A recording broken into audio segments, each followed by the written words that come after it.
Mas vamos lá, Provérbios 21, versículo 5.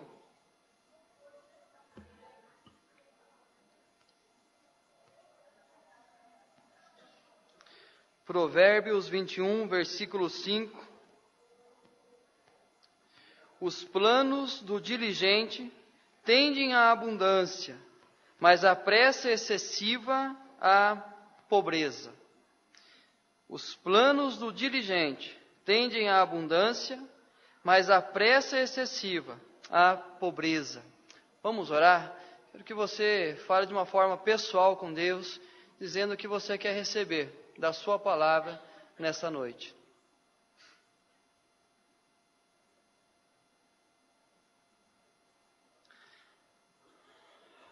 Pai, nós, através dos cânticos, declaramos a Deus o quanto nós dependemos do Senhor, o quanto, a Deus, nós precisamos, ó Pai, que o Senhor venha intervir na nossa vida, agir no nosso coração, abrir o nosso entendimento, ó Deus.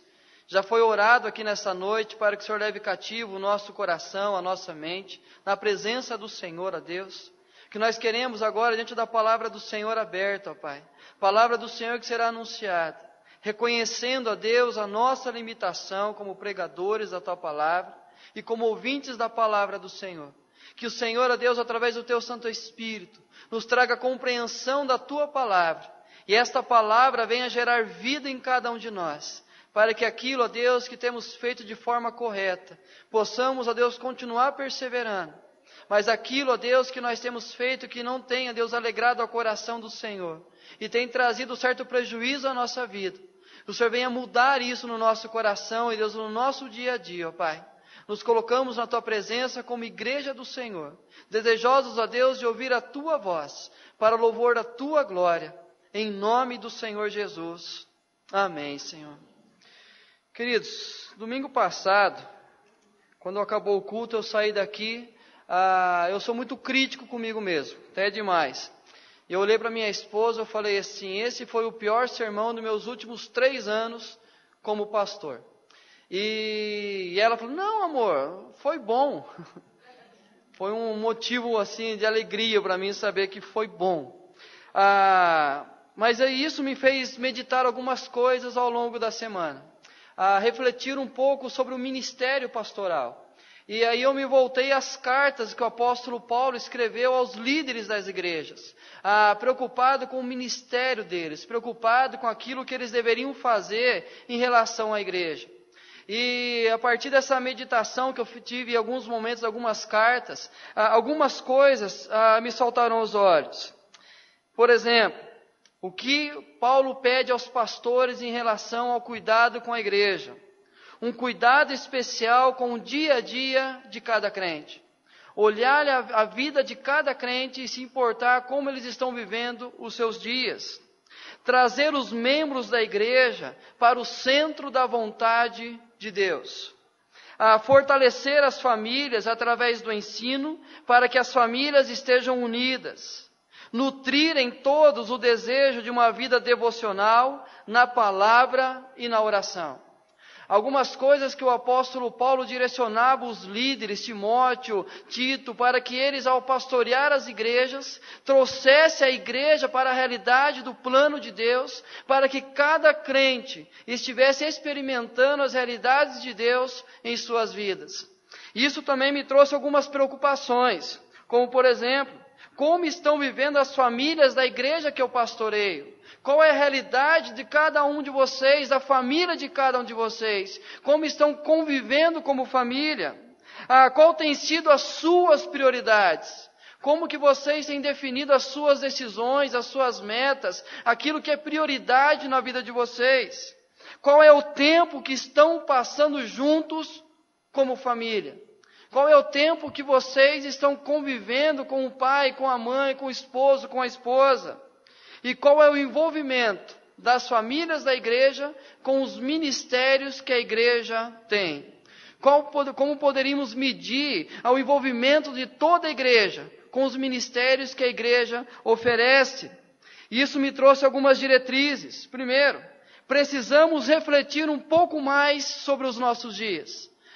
Parar para pensar um pouco mais de como nós estamos vivendo. Precisamos resgatar alguns valores perdidos, alguns valores que foram deixados para trás.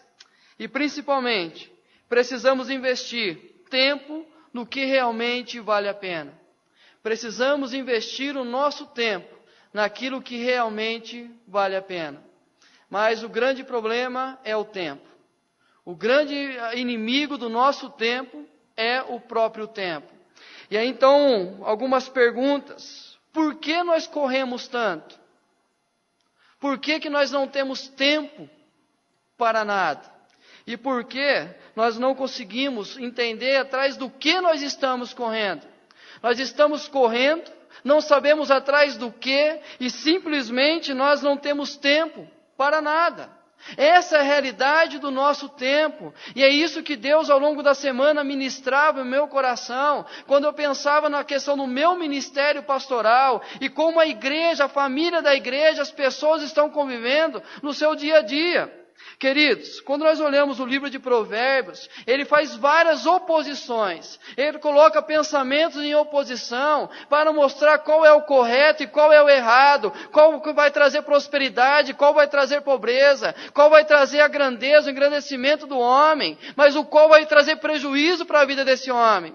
E eu coloquei alguns aqui: sabedoria em oposição à loucura, justiça em oposição à impiedade, bem em oposição ao mal, vida em oposição à morte, prosperidade em oposição à pobreza, honra em oposição à desonra, permanente em oposição ao transitório, prudência em oposição à precipitação, fidelidade em oposição ao adultério, paz em oposição à violência, boa vontade em oposição à ira, e Deus em oposição ao homem.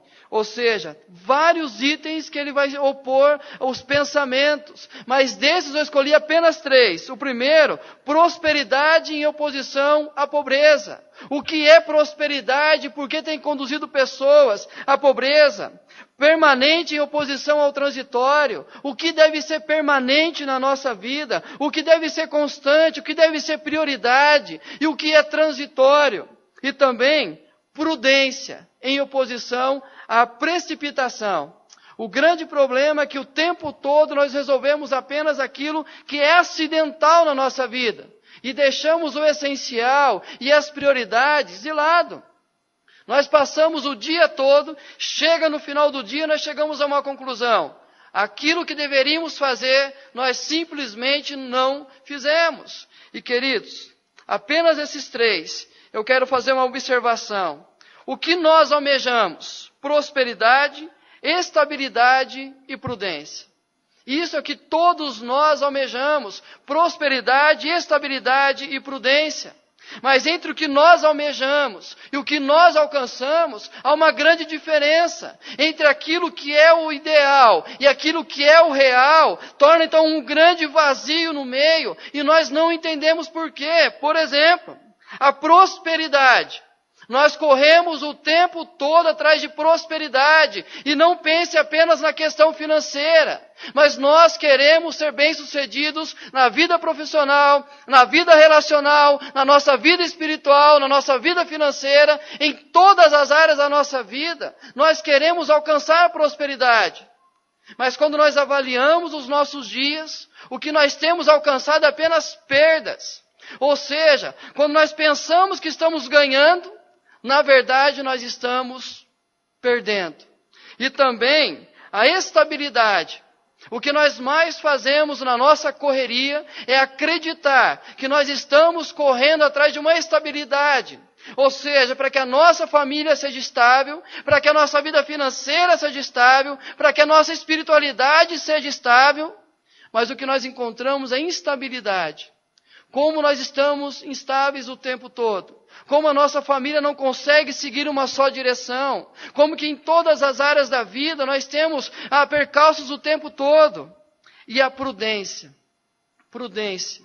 Nós achamos que estamos vivendo em prudência, mas o que nós estamos vivendo é a pressa.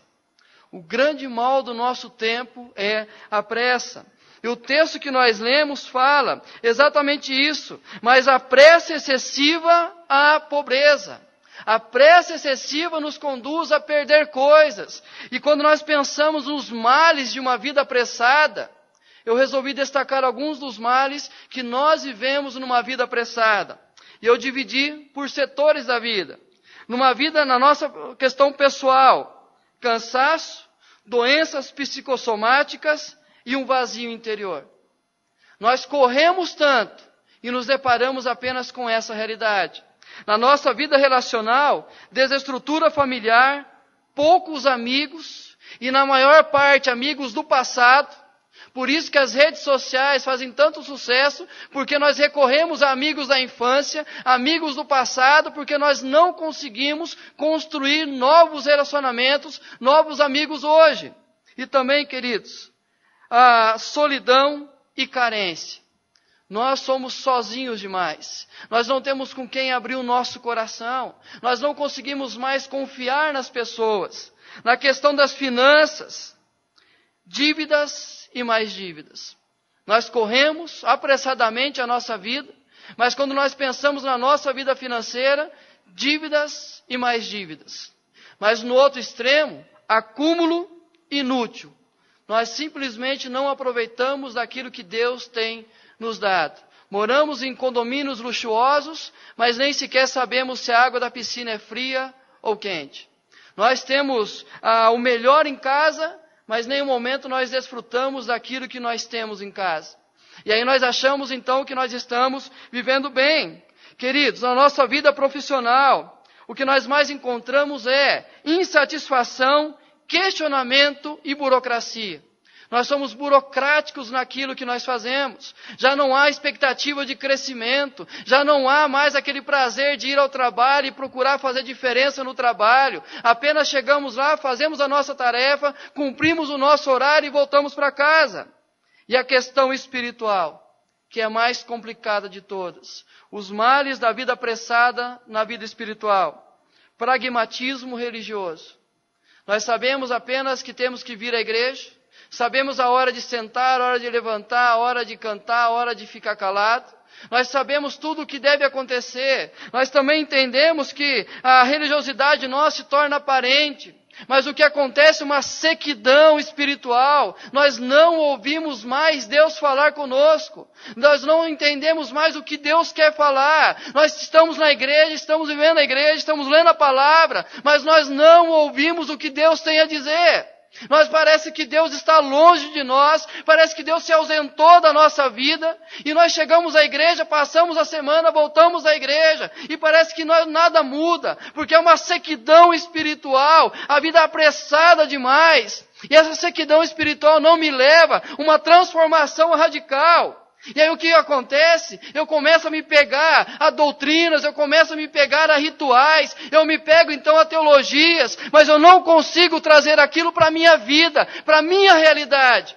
E aí eu começo a questionar por que nada acontece, por que então eu entrego o dízimo, mas eu não sinto o meu coração prazeroso diante de Deus, por que eu entendo o que Deus está falando aqui na questão da doutrina, mas na prática eu não entendo nada na minha vida. Porque simplesmente na vida espiritual, a vida apressada nossa nos traz isso nessa realidade. Eu não sou médico, eu não sou doutor, eu não sou psicólogo nem psiquiatra.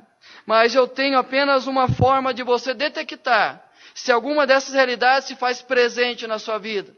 Se você já está contaminado com a vida apressada, que vai conduzir você a perder muitas coisas, apenas com uma pergunta que eu já fiz o ano passado para a igreja. Uma coisa simples.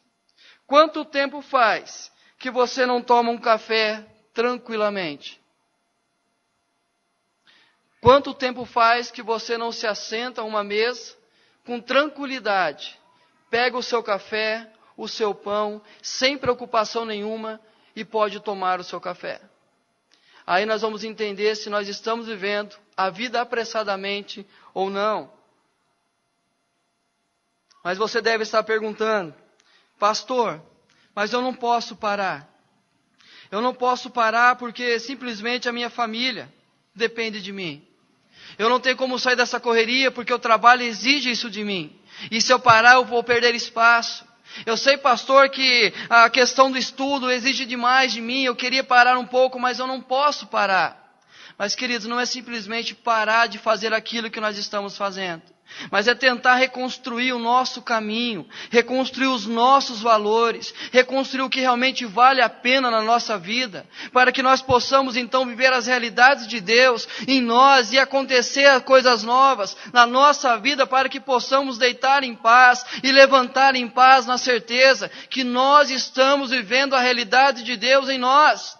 Queridos, pensando nisso, a primeira parte do versículo diz: os planos do diligente tendem à abundância. Os planos do diligente tendem à abundância. E essa é a mensagem dessa noite. Esse é o tema da mensagem. E primeiro, nós precisamos rever prioridades para reconstruir valores.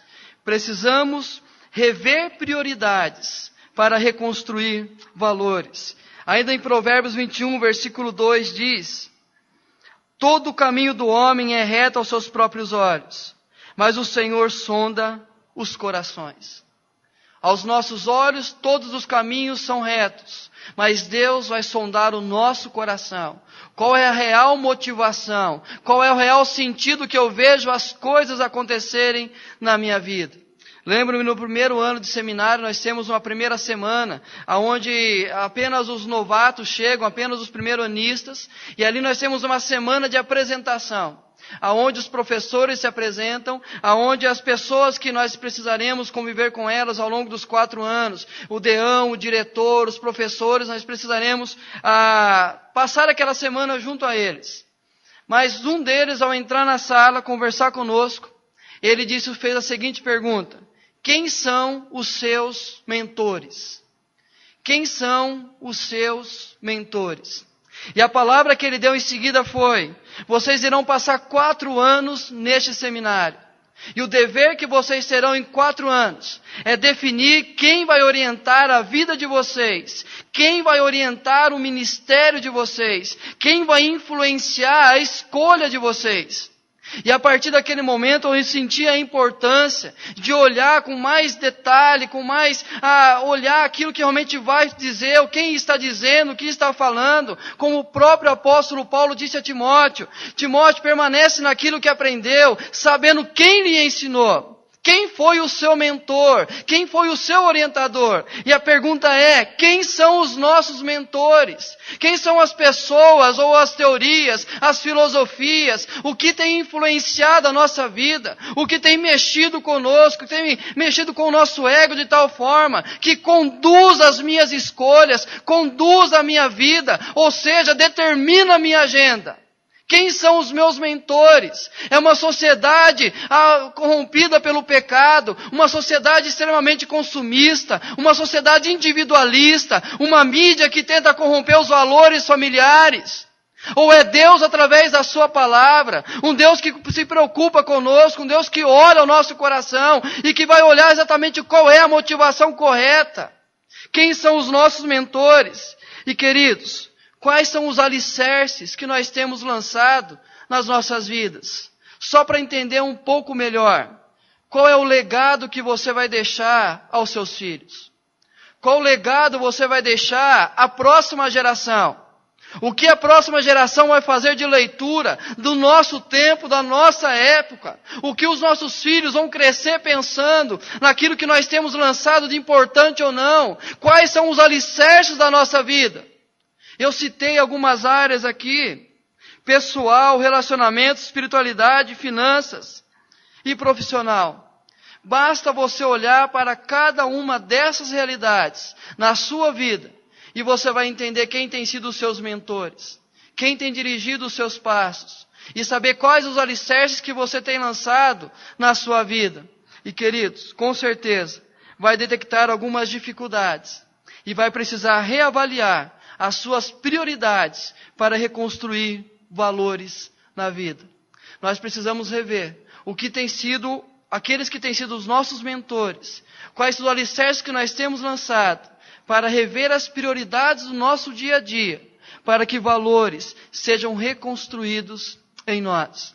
Segundo, reconstruir valores para considerar as prioridades. Todo aquele, pois, que ouve as minhas palavras e as pratica, será comparada a um homem prudente que edificou sua casa sobre a rocha. Alguém aqui já ouviu esse texto que o próprio Cristo disse? Alguém se lembra desse texto? Queridos, quando nós pastores pensamos em pregar, nós somos desafiados pelo nosso ego a trazer coisas novas, a tentar trazer uma nova realidade, e nos alegramos quando alguém se aproxima e fala: pastor, eu já li tanto esse texto, mas nunca encontrei lá, porque isso parece que satisfaz apenas o nosso ego, e nós complicamos o evangelho.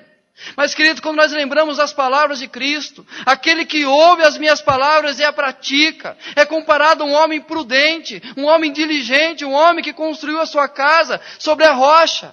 Mas na mesma proporção, aquele homem que ouve a sua palavra e não a pratica, é aquele homem apressado que vai ser conduzido à pobreza, que constrói a sua casa sobre areia, e vem a tempestade, vem o vento e a casa vai cair. Queridos, reconstruir valores para considerar as prioridades. Primeiro, é firmar nossa família na palavra de Deus. Para reconstruir valores, para considerar as prioridades, primeiro, é firmar nossa família na palavra de Deus. E você sabe como firmar a sua família na palavra de Deus? É uma pergunta que nós fazemos todos os dias. Como eu posso firmar a minha família na palavra de Deus? E eu vou trazer coisas novas para você. Marido, ame a sua esposa. Marido, ame a sua esposa, a ponto de dar a vida por ela. Apresentá-la diante de Deus perfeita, sem defeito, sem mácula. Assim como Cristo luta para oferecer à igreja diante de Deus, a noiva perfeita diante do Senhor. Amigo, homens, por favor, amem as suas esposas, zele pela vida delas, cuide delas, quer que a sua família seja firmada na palavra de Deus, quer reconstruir valores, ali colocando as prioridades como as essenciais, comece a olhar para a sua esposa e amá-la profundamente. Mulher, respeite o seu marido, respeite o seu marido. E respeitar é saber os valores que o seu marido tem, é olhar nele um grande potencial, alguém que você escolheu para passar o resto da sua vida ao lado dele, alguém que vai lhe proteger, que vai cuidar de você, mas precisa que você olhe para ele e considere os seus pensamentos, considere as suas intenções, que olhe para ele entendendo que ele tem um valor nele. O que eu mais ouço de casais é o seguinte: pastor, mas a mãe dele estragou e agora eu que estou pagando o pato por causa disso. A mãe dele mimou demais, agora é um grande mimado, que tudo ele quer na mão, ele tem da palavra de elogio o tempo todo. Mulheres, entendam uma coisa: vocês mulheres nasceram de mulheres, e é natural, a vida de vocês é apenas uma consequência. Mas nós homens nascemos de uma mulher, e há necessidade ao longo da vida de uma separação dessa mulher, e para que nós possamos separar dessa mulher, nós precisamos de palavras de afirmação, mostrando que nós somos homens, que nós somos importantes, que nós temos valor, que aquilo que nós estamos dizendo tem um fundamento. Basta olhar a situação dos casamentos hoje. A mulher vai conversar com seu marido, ela coloca outro na história dizendo: mas olha para ele, um homem sábio, olha para ele como a família é estruturada, como ele ganha bem, olha a grama da casa dele como é mais verde. Por quê? Porque nós sempre olhamos e tentamos outros referenciais, mas não reconhecemos o que Deus tem nos dado. Mulheres, honrem os seus maridos, dê valor a eles.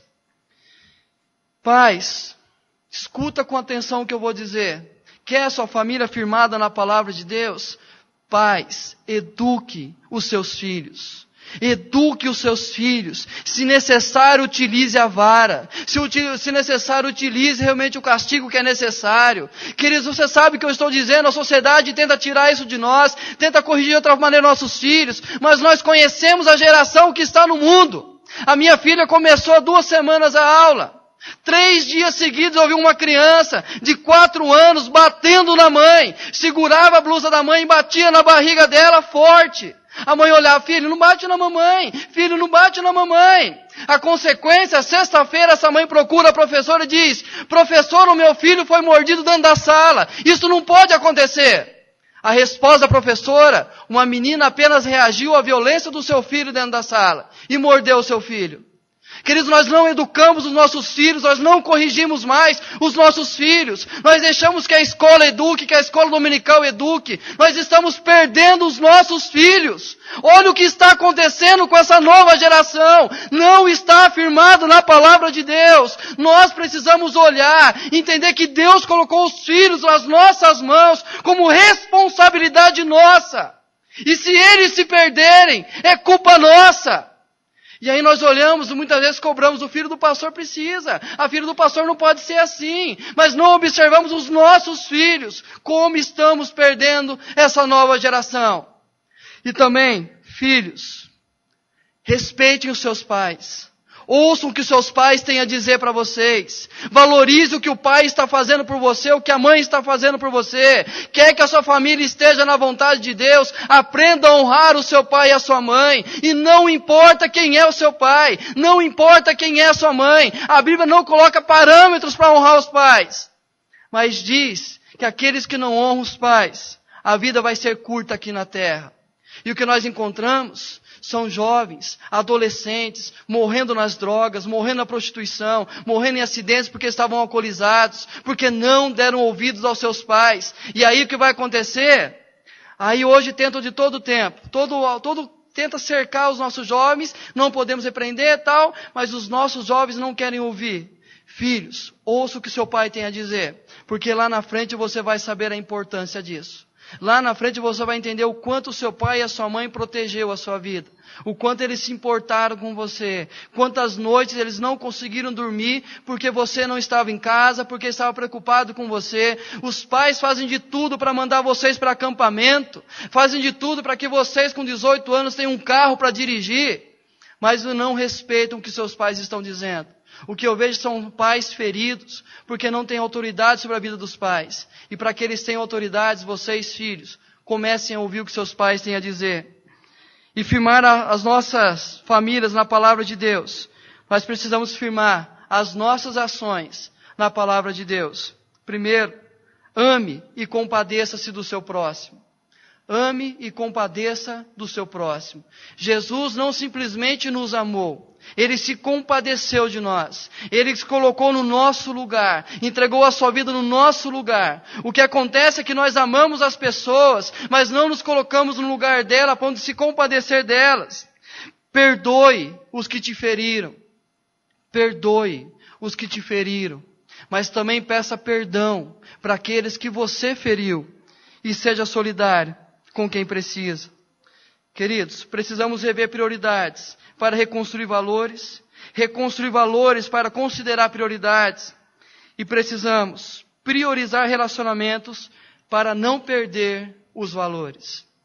Precisamos priorizar relacionamentos para não perder valores. Novo mandamento vos dou, que vos ameis uns aos outros, assim como eu vos amei, que também vos ameis uns aos outros. Nisto conhecerão que sois meus discípulos, se tiverdes amor uns aos outros. João 13, 34 e 35. Tem uma frase que diz assim: amamos coisas e usamos. Pode falar mais alto. Amamos coisas e usamos pessoas. Essa é a grande realidade do nosso tempo. Aonde as coisas se tornaram mais importantes na nossa vida do que as pessoas. Onde aquilo que nós temos é muito mais importante do que as pessoas que nós podemos conviver com elas. E algumas coisas para a gente refletir um pouco sobre isso. Homens, amem mais a sua esposa e filhos do que o seu carro e o seu trabalho. Apenas 2 exemplos, carro e trabalho. Ame mais a sua esposa e seus filhos do que o seu carro e o seu trabalho. Eu ainda era muito novo quando eu gosto muito de músicas da terra mesmo, que sertanejo da terra. E aí então uma das músicas, eu lembro, eu era muito criança, que dizia que uma criança riscou o carro do seu pai. E ali riscou o carro do seu pai muito revoltado, pegou aquela criança e bateu em cima da mão daquela criança, para que ela não fizesse mais. Aquilo gerou um inchaço, foi agravando a situação e teve que amputar a mão daquela criança. E quando o pai foi ao hospital buscar a criança disse ao seu pai: Pai, quando a minha mão crescer de novo, eu nunca mais vou riscar o seu carro. E a música diz que aquele homem cometeu suicídio. Por quê? Porque valorizou mais as coisas, o seu carro, o seu trabalho, do que a sua própria família. E é isso que tem acontecido em nosso tempo. As pessoas tentam o máximo possível desfrutar daquilo que têm, mas não têm prazer mais de estar com a família. As pessoas começam a viver, a desfrutar dos bens que conquistaram e colocam acima da própria família. Mulheres, não fiquem bravas comigo, mas amem mais seus esposos e filhos do que a sua casa e seus afazeres. Ame mais o seu esposo e os seus filhos do que a sua casa e os seus afazeres. Porque nós homens, nós filhos, parece que não temos liberdade dentro da nossa casa. Porque basta a mulher procurar limpar a casa, já começa então a existir uma discussão dentro do lar, porque ninguém limpa, ninguém ajuda, ninguém faz, ninguém realiza nada, e a mulher começa a mostrar que a preocupação dela maior é com o sofá limpo, é com a mesa limpa, é com os copos lavados, e cada vez mais se torna uma agressão em relação aos filhos, palavras que desmotivam, palavras que desvalorizam, o marido não sabe se fica em casa ou se sai de casa, porque é apegado demais àquilo que tem. Nós amamos mulheres quando vocês deixam a casa em ordem, nós gostamos porque é uma maneira que nós sentimos amados por vocês, cuidados por vocês. Mas quando as coisas começam a perder as preferências, e as mulheres começam a achar mais importante o serviço da casa, do que passar um tempo, meu marido não assiste um filme comigo, que tal ficar num tempo vago sem limpar a casa, para que possa sentar com ele no sofá? Meus filhos não sei o que, não posso conversar com eles. Quem sabe apenas uma passadinha de pano na casa, mas um tempo maior do lado dos seus filhos vai ser muito mais frutífero para a vida. Nós gostamos de casa limpa, mas nós gostamos mais da presença, da maneira que olha, da maneira que toca, na maneira que cuida. Pergunte aos seus filhos se eles são felizes por ver você o tempo todo limpando a casa sem parar e não ter um tempo para cuidar dele. Pergunta o que ele prefere.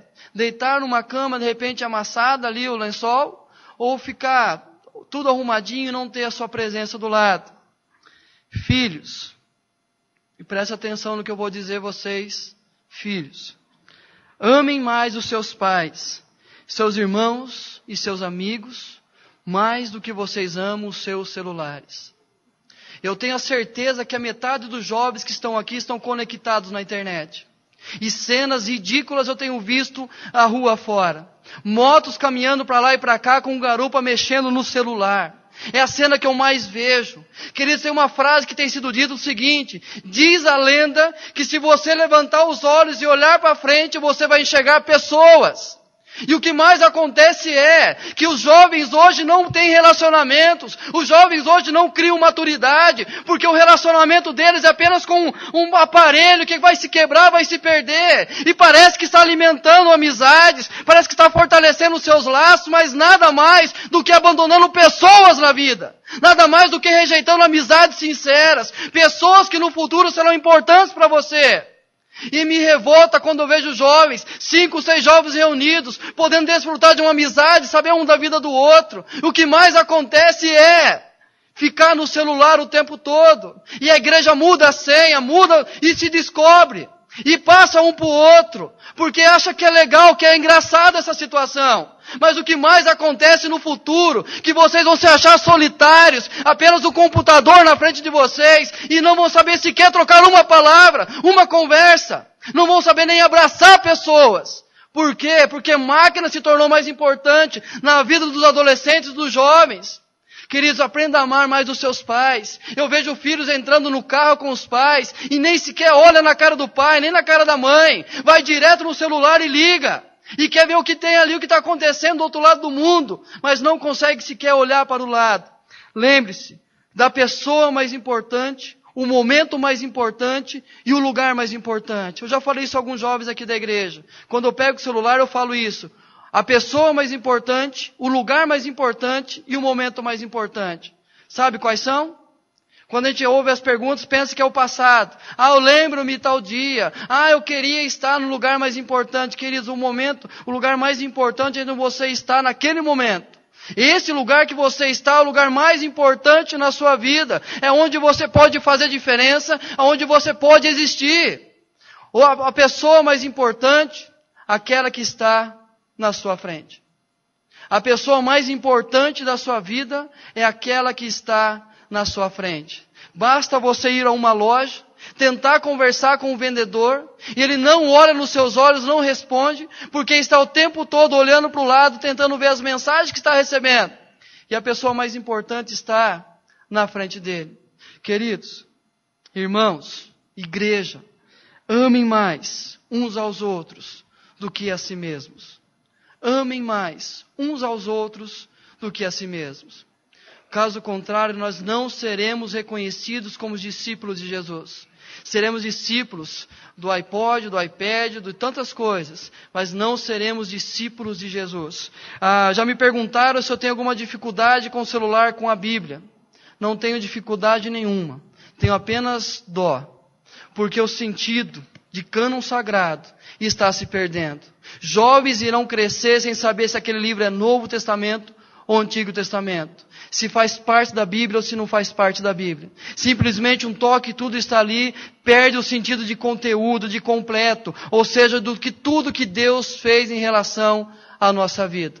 E aí então nós entendemos aquilo que Deus quer de nós. Nós estamos perdendo porque a pressa tem conduzido à pobreza. A nossa vida apressada tem nos levado à pobreza. Qual pobreza? De valores, de prioridades. Estamos rejeitando o que Deus tem para nós. Mas uma vida diligente tende à abundância, porque vai nos levar a reconstruir valores, a considerar prioridades e a priorizar relacionamentos na nossa vida. Que Deus cuide do nosso coração. Que Deus trate a nossa vida, para que possamos ver o que realmente vale a pena, para que o nosso tempo seja usado unicamente para a honra e glória do nosso Deus, e desfrutarmos daquilo que Deus tem dado para nós. Pessoas para amar, pessoas para sermos amados por elas. Eu quero pedir para a igreja se colocar em pé, pedir o Ministério de Louvor para vir à frente. Nós temos um pouquinho mais de tempo. Nós iremos cantar mais uma vez uma música que nós já cantamos no período do louvor. Eu abro mão. Eu abro mão. Eu quero que você reflita um pouco daquilo que Deus colocou no seu coração. Daquilo que Deus falou com você nessa noite. E ao cantarmos essa música, se você quer tomar uma nova posição na sua vida, uma nova atitude, eu quero convidar você, enquanto a música estiver sendo cantada, que você venha à frente, para orarmos especificamente por essa questão de reconstruir aquilo que se perdeu.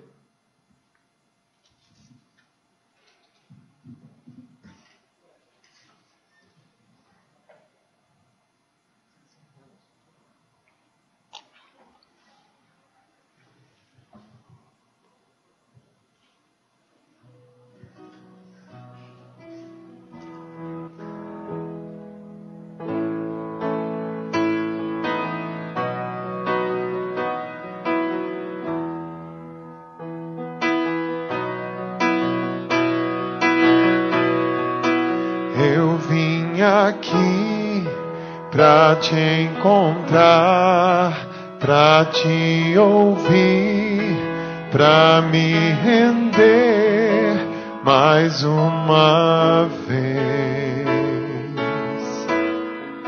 Não temerei, não vou fugir, vou aceitar o teu querer. Eis-me aqui.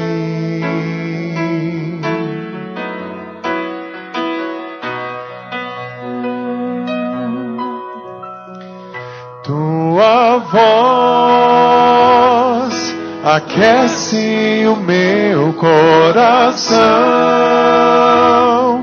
devolve a vida, a razão e me faz cantar. Me refaz de novo e mais uma vez, moldando o meu coração ao teu.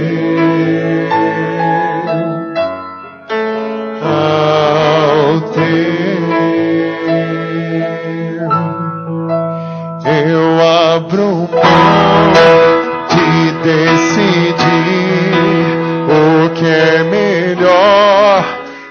vem governar meu coração. És o meu Deus, o meu Senhor, dono de mim, e mais ninguém me ama assim.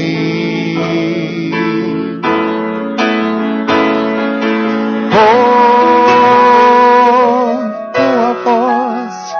tua voz aquece o meu coração, devolve a vida, a razão, e me faz cantar, me refaz de novo e mais uma vez, moldando o meu coração ao teu.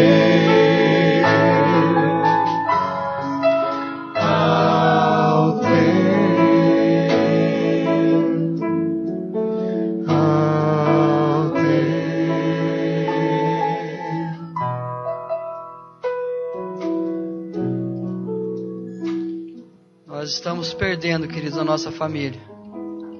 Nós estamos perdendo o bem mais precioso que Deus tem nos dado. Nós estamos perdendo pessoas do nosso lado. Nós estamos abrindo mão daquilo que realmente vale a pena para um momento de prazer, um momento de diversão, um momento de descontração. E a realidade de Deus tem ficado cada vez mais longe das nossas casas. E nós não entendemos porque as coisas não acontecem. Nós não entendemos por que as coisas não mudam. Se nós nos esforçamos tanto para que elas mudem, nós estamos simplesmente correndo. Aquilo que o autor de Eclesiastes diz, correndo atrás do vento. E nós precisamos redirecionar a nossa vida, rever os nossos valores, priorizar pessoas, para que o nosso coração seja preenchido da vontade de Deus e que toda a nossa carência, a nossa solidão seja suprido por pessoas do nosso lado. Vamos orar? Pai, Igreja do Senhor, ó Deus, Teu povo que está inserido em uma sociedade, ó Deus, como o próprio apóstolo Paulo chamou, ó Pai, pervertida, ó Deus, corrompida, onde os valores, ó Deus, se perderam, ó Pai, há muito tempo. Uma igreja, Senhor, que tem procurado viver as Tuas verdades, as Tuas realidades, ó Pai. Mas sabemos, ó Deus, que ao longo dos dias, ó Deus, acabamos perdendo foco e priorizando outras coisas que não são as do Senhor. E o que nós vemos, ó Deus, tantas vezes é a família, ó Pai, se perdendo. É a igreja do Senhor enfraquecendo, vidas machucadas, vidas feridas, ó Pai. A solidão que nos abate, ó Deus. E sabemos, ó Pai, que precisamos reconstruir valores na nossa vida. E, ó Deus, reconstruir valores, ó Deus, revendo prioridades. E assim, ó Deus, dando prioridade a pessoas, para que não venhamos perder os valores, ó Pai. E pessoas estão aqui na frente, ó Deus, para tomar essa decisão. Sei que tantas outras, ó Deus, timidez, ó Deus, ou qualquer outro pensamento. Mas eu creio que todos aqui querem experimentar da Tua verdade. Querem experimentar desta restauração nos seus lares, em suas vidas, ó Deus. Tirar a sequidão espiritual do nosso coração. Para que, ó Deus, nós possamos voltar a ouvir a voz do Senhor de maneira clara, de maneira objetiva. Para, Deus, guiar os nossos passos. Para que o Senhor seja o mentor dos nossos dias, ó Pai. Para que as nossas escolhas estejam pautadas na Tua palavra. Para que, ó Deus, possamos, ó Deus, aprender a amar as pessoas. A saber a importância que as pessoas têm na nossa vida. A entender, ó Deus, o quanto é necessário, ó Deus, olhar as pessoas. Dar importância a essas pessoas, ó Pai. Nós somos igreja do Senhor. Ó Deus, nós somos lavados e remidos pelo sangue de Cristo Jesus. Nós somos propriedade exclusiva do Senhor, ó Pai. Mas ainda há no nosso coração, ainda há em nós o desejo do pecado. A escolha por aquilo que não agrada ao Senhor, ó Deus. Mas nessa noite, livres do pecado como somos, ó Pai, nós escolhemos fazer a Tua vontade. Escolhemos viver debaixo da autoridade da palavra do Senhor. E assim, ó Deus, nós pedimos isso sobre a nossa vida. Para o louvor da Tua glória, Deus. Para que o Teu nome seja engrandecido. Para que a nossa família seja bem-aventurada. Para que este mundo tenha referenciais dos verdadeiros valores a serem vividos, ó Pai. Ó Deus, ensina-nos, ó Deus, a viver diligentemente, a viver, ó Deus, de maneira confiante na Tua vontade, e tira qualquer pressa do nosso coração, para que possamos esperar no Senhor e saber que o tempo do Senhor é o melhor sobre nós. Nós oramos e pedimos a Tua bênção, a Tua confirmação na vida de cada um de nós, em nome do Senhor Jesus e para a glória do Senhor Jesus. Amém, Senhor.